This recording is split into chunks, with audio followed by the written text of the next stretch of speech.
महाराष्ट्र पोलिसांची भूमिका ही मराठी माणसाच्या विरोधाची भूमिका आहे। हे महाराष्ट्रामध्ये मराठी माणूस आहे, हे महाराष्ट्रातले पोलीस इथे थांबवतात म्हणजे ह्यांचे हातमिळवणी झाले की काय कर्नाटकवाल्यांच्या बरोबर?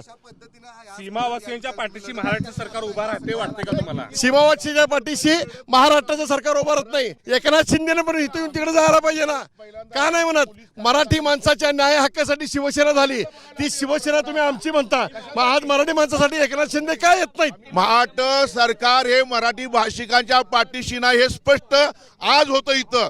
मग मुंबईत आणि महाराष्ट्रात लोटांगण कशाला घालता? मराठी बांधवांसाठी कशाला पुळका घालता? इथं एक आम्ही समजू शकतो, ते कर्नाटक सरकार आम्हाला अडवते, त्यांचा प्रश्न आम्हाला अडवतोय, ह्यांचा काय संबंध? आम्हाला काय अडवत? ते अडवून देत ना।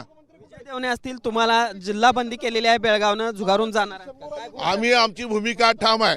आम्ही आज तिथं काळा दिन साजरा करायला जाणार आहोत आणि जाणार आहे।